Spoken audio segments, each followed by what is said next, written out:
Mega Man X4. Fantastic game. Y'all probably already know about this game at this point. It's great in every aspect, except its story. X's story's fine. It's alright, just your normal Mega Man X plot, but has a neat scene at the end that may lead to the Zero series. I'm actually glad they scrapped the concept of X being evil, but I'll talk about that in another video, not now, alright? Then there's Zero's story. It does some good stuff like exploring Zero's backstory, and he's a cool character, but the actual plot is ass. There's the Rebel Force and one of its leaders, Colonel, and he is a dumb ass. If you stopped acting like a prideful bitch and just sat your ass down to talk and explain what the hell is going on, this shit wouldn't have happened. And there's his sister Iris. Yes, you probably know that infamous scene at this point. Zero is clearly devastated. The scene in isolation is well done. I kind of feel bad for Zero when he went through, but Iris, I got nothing. I don't care for her nor feel bad for Iris at all. Iris is such a nothing burger of a character. She's terribly written character who almost has no substance in the actual plot. Let me explain. We first see Iris when Sky Lagoon attacks the city, and apparently Zero knows Iris. Iris? Who the fuck is this bitch? Exactly how long and when, we do not know. The game never explains their relationship and just tells these characters know each other. We don't even know what their relationship is like. That wouldn't be a huge problem, except this is Zero, who is a well-established character we have known for 3 games straight, and from our view, these characters have never been seen together until now. You want to establish a relationship out of nowhere, you gotta do much more than that. He saves her, I guess.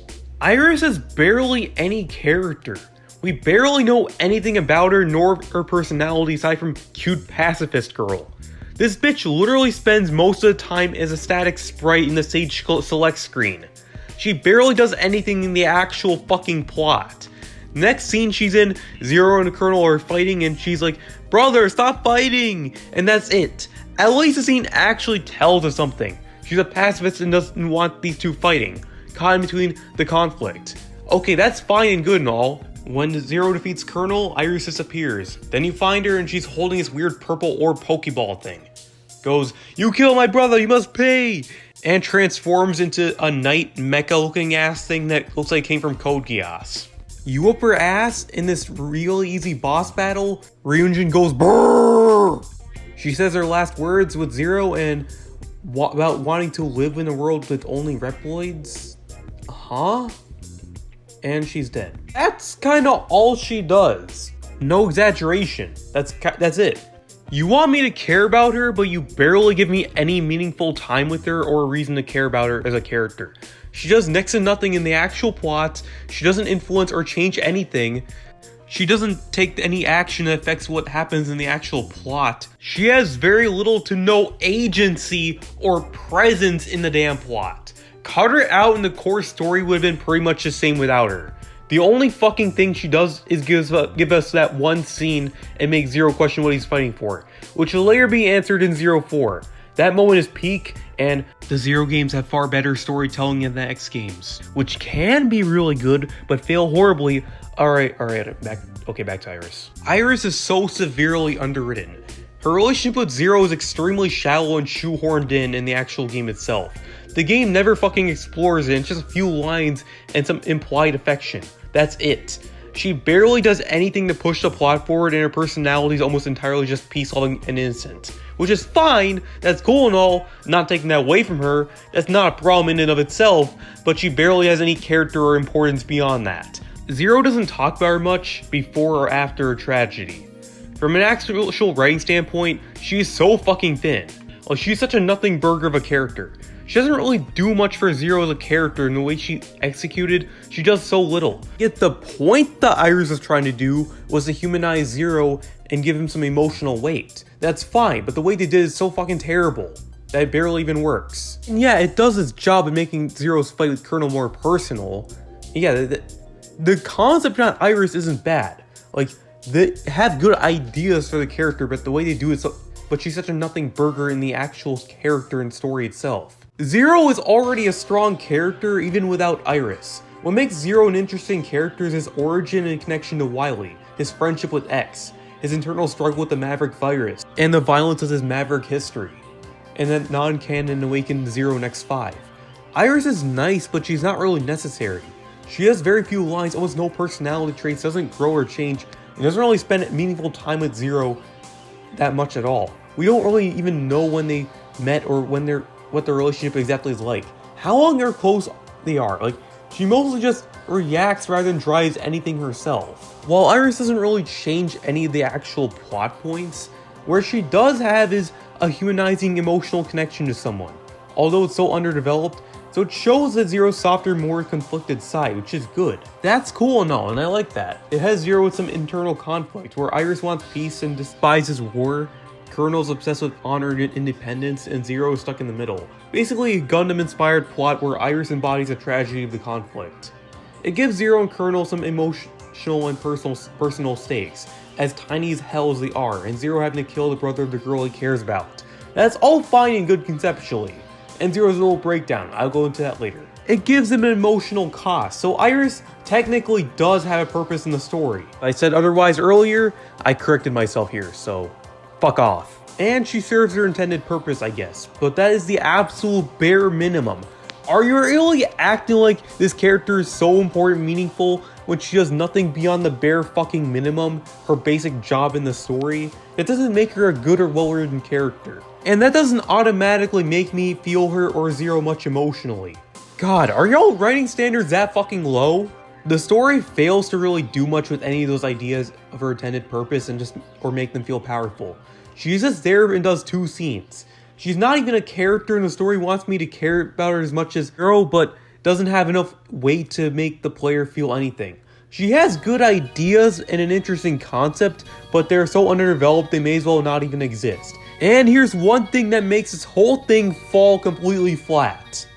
Iris does matter emotionally for about 10 minutes in X4. After that, she may as well not even exist. Her emotional impact is just there for one scene. Zero's grief is not meaningfully referenced much in later games, except for one part in the ending of X5. His character doesn't really change at all in X5, X6, or even the Zero games because of her. And Iris' death is treated more as a one-off tragedy rather than a defining moment. She's only important in the final stretch of Zero's X4 story. The final battle and breakdown is powerful on its own, but almost all the emotion comes from the situation, performance, and symbolism, not from a developed relationship, so it feels very shallow. Iris barely has any influence on Zero at all. Every game after X5 ignores her completely. The game just gives you only a bare minimum to understand her relationship with Zero. She's pretty much just a plot device. Iris is just there to give Zero's ending a dramatic punch and has no lasting impact. Key thing, lasting impact. She only has emotional weight into the ending of X4, but does not meaningfully carry over. Zero will be pretty much the same character in all later games without her. His personality barely changes, he doesn't become colder, angrier, or more repressed or anything. If those concepts that Iris has are not used effectively other than the basic symbolism, what even is the fucking point? Yes, she wants the Red Bullets to have peace. The games have told us this before. This is the 7th fucking week you've shown us this empty, hollow pacifism in the class. Notice how Zero barely even brings up Iris afterwards. He only mentions her once in the ending of X5. Near the end of X5, Zero sees brief visions of Sigma, X, Colonel, and Iris. It's not any development or new characterization, it's just a montage of stuff he lost or regrets. Mostly just symbolic, which is fine honestly, and he never comments about her afterwards. But Zero's personality shift. How exactly? Zero seems like the very same guy as we've known him, and his personality hasn't changed much at all. He's still the badass, no-nonsense guy we've seen him as. Hell, he still has calm moments here and there. Plus, Zero doesn't really need a woman anyway. He's too busy kicking ass and fighting for the Earth. He doesn't need bitches. He doesn't really seem like the character who'd care that much about romance. Not that it doesn't work, it absolutely can work. You gotta do a better fucking job at it. Like, look at the scene with Layer in X8.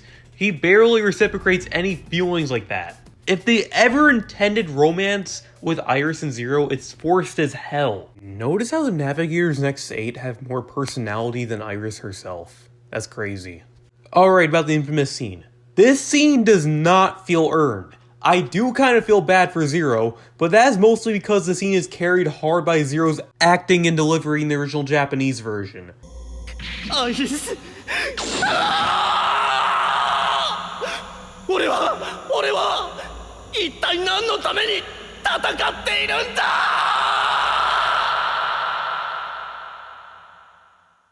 Other than that, the scene does jack shit. The Iris death scene actually works well without context, in isolation, but with the context, it kinda doesn't work. In fact, it makes it worse. I never felt for Iris in any of this, nor felt seeing her die. The scene itself is well done, and Zero's line, "What am I fighting for?" is good, and Mega Man 04 answers that very question in its ending climax. When Zero is fighting Wild, it raises a solid question that is answered several games later. About Iris' final line, when did she express any distaste for humanity? We were supposed to infer that Iris broke down after her brother died. We were never shown that. Yes, we know she's upset that her brother died, but what made her want to fight Zero and go rogue? We know so little of her character that we get to headcanon where the hell is going on. That's terrible writing. If you have to headcanon stuff because it's never explained like basic plot and character motivations, you fail to write a compelling character. I will come back to this later. Also, Iris here. She doesn't even look like she's got much going on. She just looks tired, like she needs a nap. I don't know how the fuck Reploids work, but she's a robot, can't she be repaired? The game never fucking explains how Reploids work. I don't think the X-Series really explains how they work in-game. Zero gets repaired all the time. Yes, I know he's not the typical robot and he's built different. He is made by Wily. He's just built like that. Like, Wily made him special and all, but what makes these Reploids unable to be repaired? How Reploids even work in the series is unclear. All we know about them is they were built and designed off of X, have full human thought and motion and free will, and have flaws in them that can cause them to go maverick, often from a virus. That's kinda it. Like, what is Iris even supposed to be? Is she supposed to be the heiress to Cloud? The Maria the Shadow? Where those characters are clearly influencing them, Iris barely seems to even influence Zero at all. His personality hardly changes. Iris has pretty much no ongoing influence in the series, and in the long run, nor does she really feel like an important part of Zero as a character nor shape him. That's why I call her useless. She has a purpose in one game that is badly written, and the series doesn't meaningfully do anything with it. Zero is interesting already because of his friendship with X and his inner darkness in history as a robot made by Wily. Those would find him way more. What is the point of a character only has a narrative purpose and for one game it doesn't last long, or her death doesn't give any meaningful character impact in the long run? Like, why even have it in the first place? Her concept idea as a character is actually pretty solid, but that can only bring her so far. The execution is half the battle. Like, yes, it's clear Iris is devastated and upset that her brother died, and Zero, being someone she cared about, is the one who murdered him. But what about her character indicates her going insane because of that and wanting to get revenge on Zero? Nothing in her character would even hint at that. Nothing shows that she would go berserk. You have to fill in the gaps yourself because the story vaguely implies she broke down and went cuckoo crazy. What made her turn into a 90s mecha and summon a purple orb to fight you? For someone who is characterized and established as a pacifist sweetheart, her going full boss fight rage mode is a little weird. It's not like it can't work, it absolutely can, but you need to show me what happened to her convincingly and give build up. There is no fucking build up. It's what she does specifically that makes it kind of not add up. You can make that work, but need to show the steps of how she got there. Show me how she fucking got there. We never see her breakdown, so the chain of events here is Colonel dies, Iris is devastated, Iris wants revenge, Iris fuses with a giant weapon and attacks Zero. But we are never shown at all the stuff that happens between point A and point D. We go from, please don't find my brother, to I will fuse with this purple orb thingy and kill you.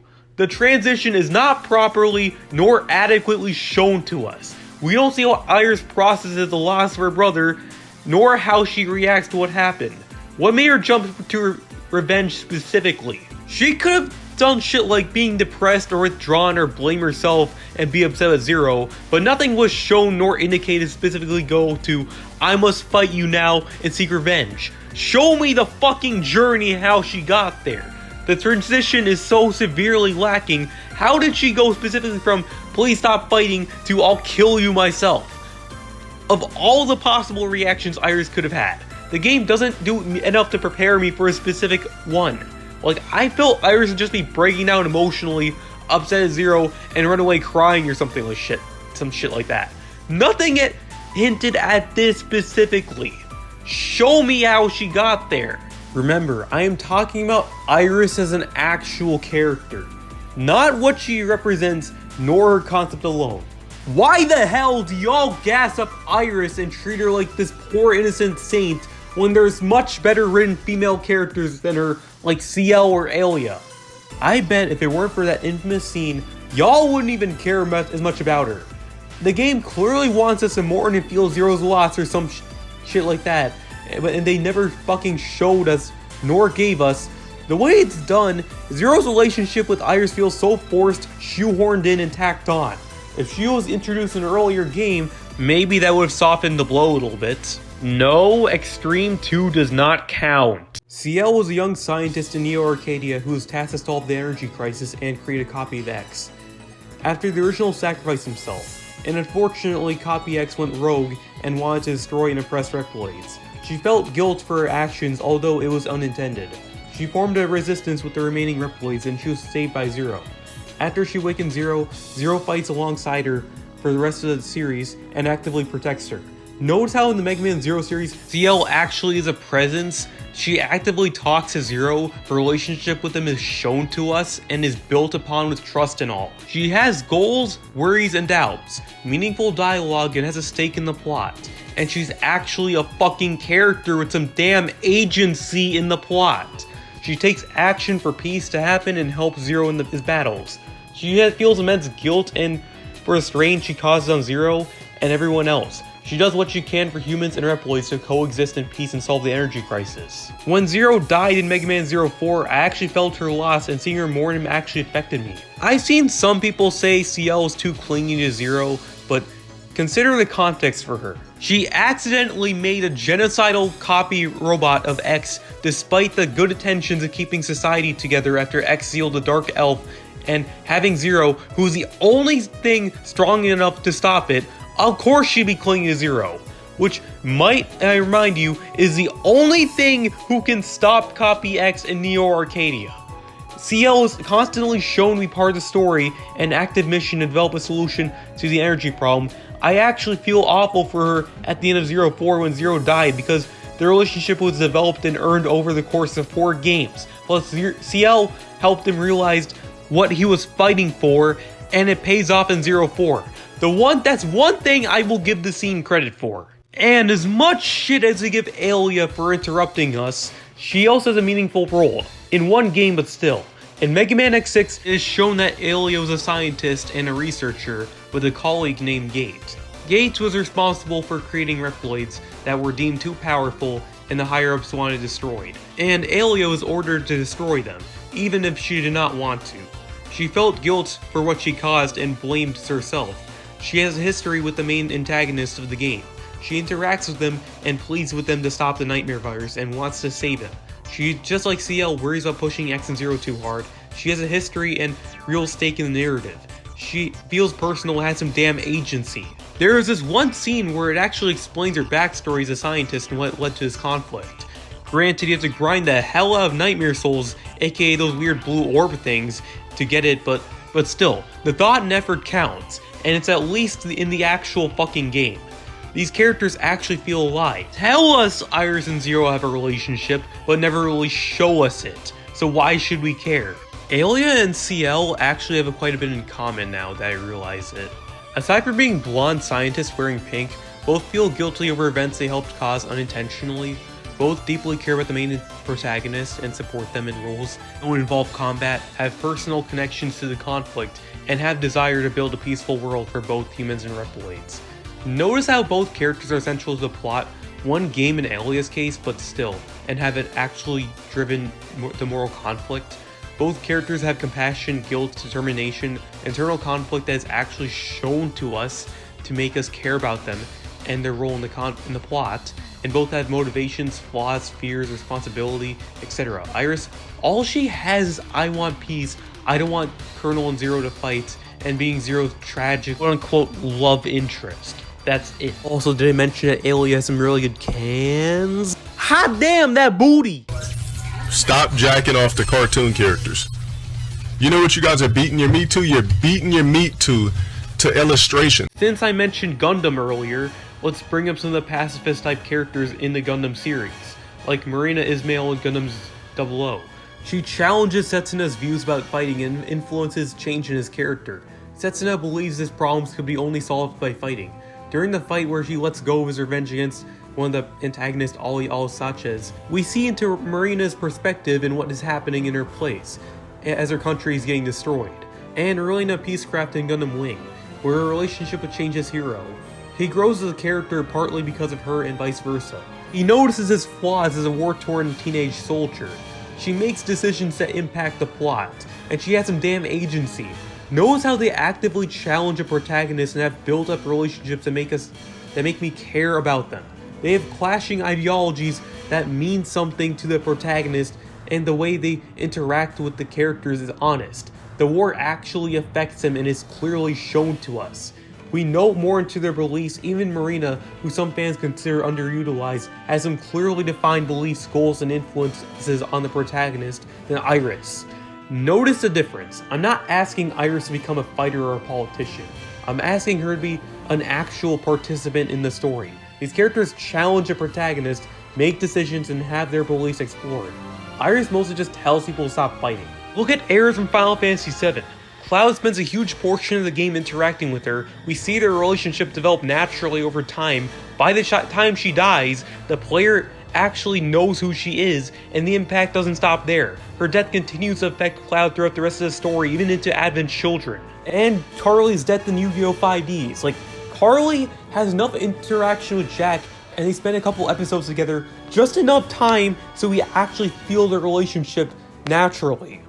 So their death actually means something, and we see her transform into a dark signer being consumed by her past trauma. I felt this way more than anything that happened to Iris. Apparently, Colonel and Iris were one Reploid and they shared a soul, and Iris went insane because she lost the other half. The game never fucking explains this. It's mentioned in the X4 manga, which is non-canon, so I don't care. The manga actually does a better job with Iris as a character and fleshing out Zero and Iris' relationship, but the problem is it's not canon, and if I had to go to external media to explain shit like this, that's just bad storytelling. Supplementary material like the Rockman Zero audio dramas is fine. I don't like it being relegated to those, but I get it. Because they were released close to the game, were made by Inti Creates themselves, and are confirmed to be canon. The Zero games were on the GBA, so they probably had their limitations and couldn't fit too much story-wise. What is X4's excuse? For a PS1 game with literal anime cutscenes. Even then, the Zero series still has a better narrative in the games themselves than the X series does anyway. The audience should feel the same way as Zero does. If the audience isn't feeling the same emotions that Zero does, what were they even trying to accomplish? Before anyone goes, you have to infer things or it's implied. The game is relying on inference for things that should have been major character material. Mentioned this earlier in another video, but there's a difference between knowing what happens and feeling what happens.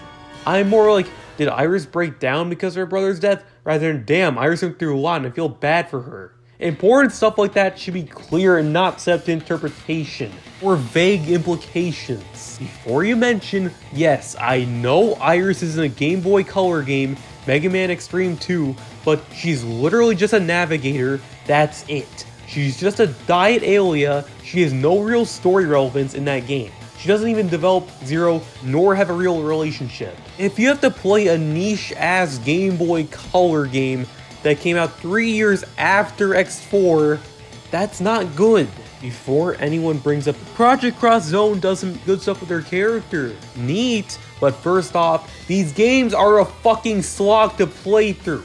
I'm not going through a 50-hour RPG just to see that shit. I'll make a video ranting on these games. Also, it's from a game that came out 15 years after and is not canon, so I do not care. Okay, I will briefly go over this Project Cross Zone scene anyway, as it's so short, and I don't want to get any comments about it, so yeah. The idea behind the scene and the scene of Vacuum is actually really great. What Iris tells Zero at the end, do not give up and keep fighting, is great. And the idea of Zero moving on from her loss is fantastic. It's well written and Zero's acting and motion are really well done. But I still don't give a damn about Iris nor Zero's relationship with her. That was barely even existed in the first place. If I didn't care much about Iris before, why should I care here? Most of the dialogue in this scene is reused from X4. The scene is good, but if I didn't care much about Iris before, why should I care here? Most of the dialogue in this scene is reused from X4. The scene is good, but it does so little for Iris for me, so why should I care, especially when Zero moves on anyway? Vile, you little bastard. Iris. The idea behind her character isn't bad. She's basically a Gundam-type innocent pacifist character, but a discount dollar store version of one. Zero having a relationship with her and Iris going insane from the war aren't bad ideas, but the game barely does anything with them beyond a dramatic cutscene. Zero's relationship is barely even established and is told to us, but never shown. Iris doesn't get enough screen time or agency to be a character I'm supposed to feel for. I feel bad for Zero somewhat, but I don't give a fuck about Iris. I get what they're trying to do. She's meant to be this innocent girl who's forced into the conflict with her brother and friend fighting, and her death is supposed to symbolize Zero having killed someone he cares about, and he's confused about what he's fighting for because of losing innocent people. Good concept, but that's only half the battle. Notice how Iris is more remembered for her death scene than who she is as a character. And if there is discussion, it's more on what she represents, but we never get to see much into how she feels with the conflict and what is going on with her specifically. Like showing us what she's dealing with inside when seeing the two people she loves fighting. People explain that what is going on with Iris, but the game never adequately shows any of it, so it doesn't mean anything. Like, what is Iris feeling when Colonel dies? We never see any of it. It's just a boss fight that dies so quickly. And Zero and Iris' relationship is so shoehorned in that doesn't work. I do claim Zero doesn't need bitches, but I was never entirely against the idea of him having a woman. It's not entirely impossible, but Capcom failed to write a compelling character and relationship. And no, this tiny frame, literally just a still image shown to us after she's already dead, and in the ending, it doesn't do anything. It's just one retroactive flashback that doesn't tell us anything aside from they were close, I guess. It's just acknowledging a relationship I don't care about. I'm tired and sick of people overhyping this mid-ass character when y'all should be talking more about Alia and CL or some actual well-written characters. Iris is such a piece of trash, I hate her, and I hate her brother too. The end. Tune in next time where I'll be, oh fuck, to be continued.